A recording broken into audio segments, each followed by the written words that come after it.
I figured it about time to do another update on my Nomad project to get in touch, and since I got this replacement frame, I'll show you what I found out after a trip to a sandblaster.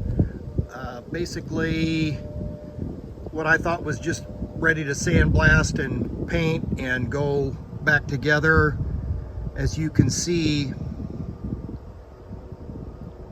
there's rust problems in the kick-up in the front, also in the back.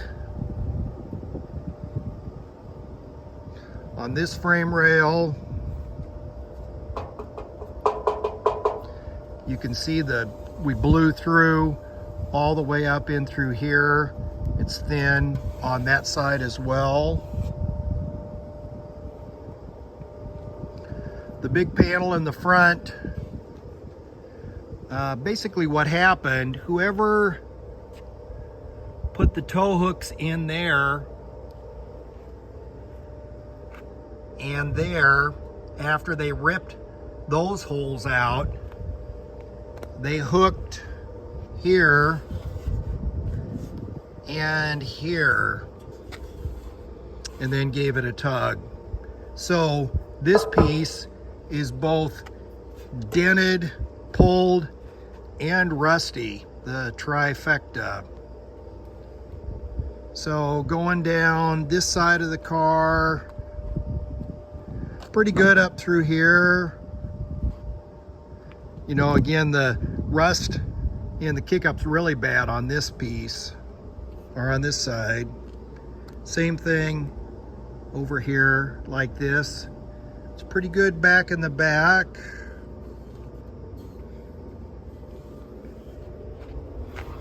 There is a dent there, which means that the bumper must have got whacked or something at some time to put that dent in there. So what I think I'm gonna do, actually no, this is definitely what I'm gonna do. In order to fix this kind of difficult problem here, I'm going to go back to my original plan for the original frame, which is to install one of these leaf spring relocation kits. And so you can see where I made a Sharpie mark where the back of that would be, about right there to line up with those holes. And then I guess that other cut, it gets opened up somewhere right in here. So basically, instead of trying to patch this, we're going to cut the top out here, get this thing to fit, and then that'll take care of that. Now on the other side, going this direction, both sides are rusty, and the idea I had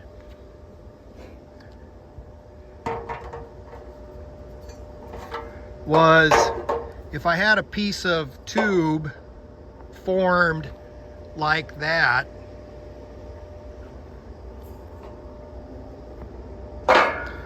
what I could do is just cut this open here and then slide that piece of tube, actually probably cut it down in here along the lip, because I'm having a piece of 12 gauge bent 3.5 inches wide, and I guess it's going to be 3.5 inches long. That was the longest he could do on the legs that would fit in his big box pan brake.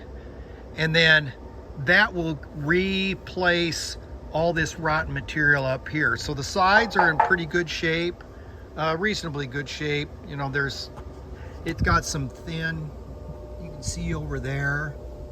No, I wasn't happy. I thought this thing was going to be good to go, and it is definitely a project. I just decided, it's like, how many 1955 frames will I have to buy before I finally get a good one? And I think I'm just gonna bite the bullet on this one and fix this one. This was interesting here on your Tri-5 frames. You have rivets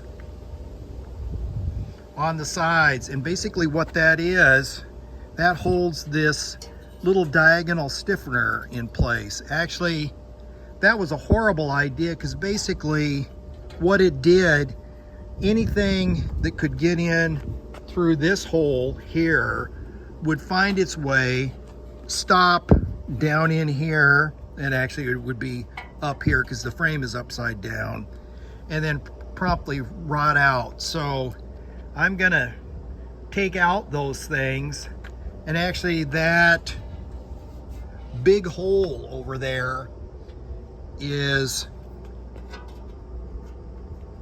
to allow access for the riveting process. So I may end up filling those holes when I patch the back side of the frame rail.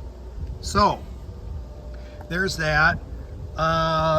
Interestingly enough, my other frame, which got cut apart, you can see that there. The bottom pan on that one is in nice shape. I mean, it has dents, but it's not rusty, and it hasn't had all these holes gooned out from tow hooks. So basically what I'll do is I'll cut this off here and here. I'll have to locate all of the spot welds. And basically what I'm gonna do is I'll take this one off from the top side, I'm sorry, the bottom side, grind through the spot welds, cut these rivets loose, make a cut here, and then the other one I'll take all away from the top side. Then in order to reattach this, I'll just drill a series of holes across here. These holes for the lower control arm, I'll bolt that replacement panel in these actually 8 holes, and then I'm going to take these rivets out and then bolt that in there, so there'll be a weld seam there, and then a set of rosette welds along here and along here, because you have that flange there to attach. So anyway, what I'm going to do, actually, this little scrap here, this is kind of what's left of one of these things, which I cut up to make the body dolly. And then a welder that's going to help me do the patching on this frame said, when I said, well, it'd be nice to do this on a frame table, he said, well, why don't we take this other dolly and mount the frame on that? So what we're going to do, I'm making some crossbars and stands which will weld on here and here. There'll be one here, and then this one here in the back. And what we'll do is we'll be able to square the frame up on what was a very well-made welding fixture, make sure it's straight, and then that way when I cut all this stuff out, we can hold the frame still till we get the patches put in. So anyway, that's the update. I got a little frame project now. So I hope to have those stands welded up and get the frame mounted maybe next week. And when I get these pieces cut out, I'll show you exactly what had to be done. Because as you can see on these frame rails, they're like 3.5 inches wide here, and then when you get up to here, it's not quite 3 inches. So there's definitely a taper that has to be dealt with. So anyway, that's the update. Like, share, subscribe, comment if necessary or willing. Thank you. Bye.